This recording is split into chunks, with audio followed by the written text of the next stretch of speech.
Today, we're stepping away from remote viewing, but not entirely.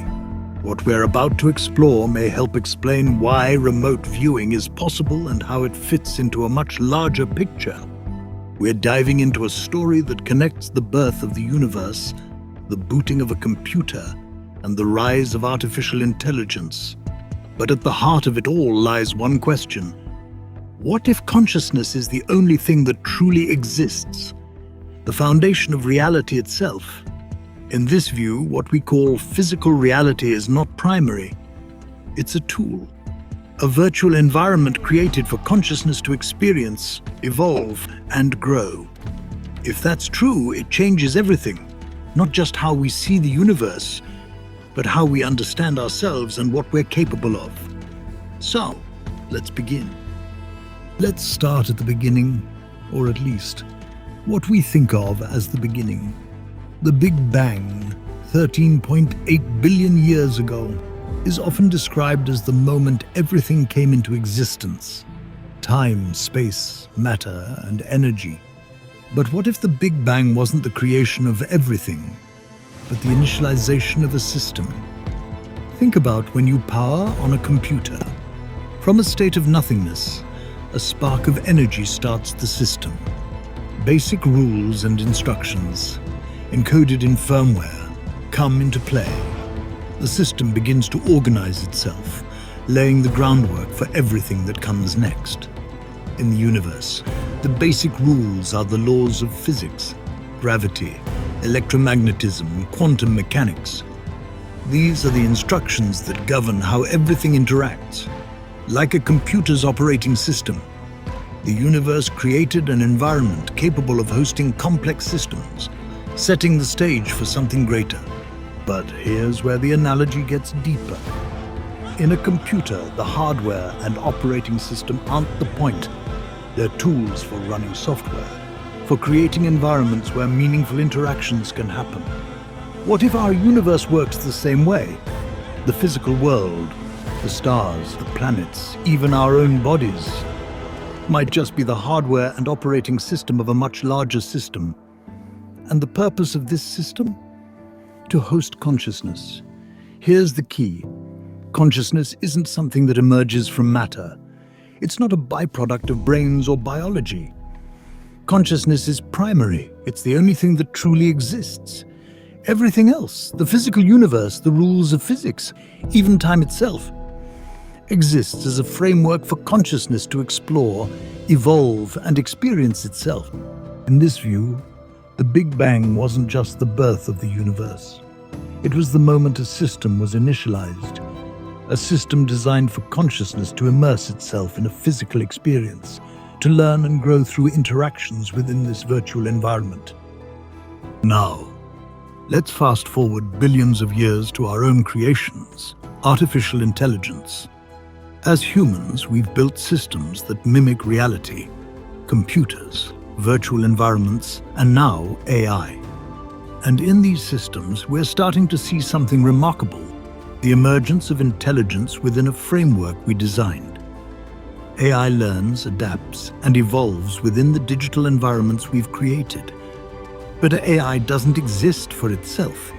It exists as part of a greater system, designed to serve a purpose. This mirrors the relationship between consciousness and the universe. Just as we create AI to function within our systems, consciousness operates within the framework of the physical universe.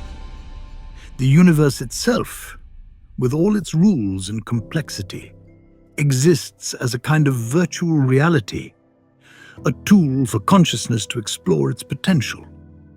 The rise of AI is like a microcosm of the greater system we're part of. It reflects the principles of evolution, adaptation, and the creation of meaningful experiences. And it reminds us that the physical world is not the ultimate reality. It's the stage on which consciousness plays. So, if consciousness is the foundation of reality and the physical world is a framework or virtual environment for it to explore, this opens up incredible possibilities. Remote viewing, the ability to perceive information beyond the limits of physical senses, isn't magic, And it's not a trick. It's an extension of consciousness itself. Here's why. If consciousness is primary and interconnected, it's not bound by the physical limits of space and time. Just as a player in a virtual reality game can look around their environment beyond their avatar, consciousness can reach beyond the physical body to access information from the larger system it's part of. In this view, remote viewing is a natural phenomenon. It's consciousness accessing the shared informational network of reality, a network that transcends space, time, and the physical boundaries we perceive. What's fascinating is that this framework not only explains why remote viewing is possible, but suggests that we all have this potential. It's simply a matter of tuning in, of learning to access the deeper layers of the system. Now, let's tackle the big question. Are we living in a simulation? The answer is yes, but not in the way most people imagine. This isn't a computer program running on some alien supercomputer. Instead, reality is a kind of simulation in the sense that it's a framework, a tool designed for consciousness to experience, evolve, and grow. Think of it like a virtual reality game. The physical universe provides the rules and structure, but it's not the ultimate reality.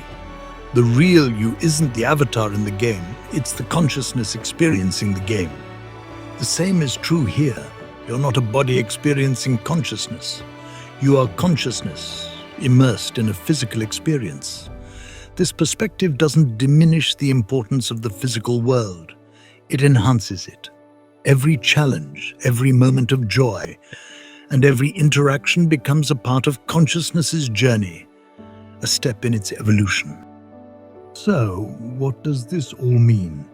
It means that the Big Bang, the booting of a computer OS, and even the rise of AI are all reflections of the same underlying truth.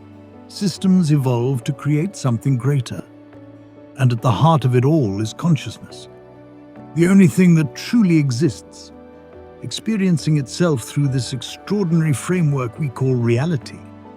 Remote viewing is just one way consciousness transcends the limitations of the physical. It's a reminder that reality is deeper, richer, and more interconnected than we can imagine.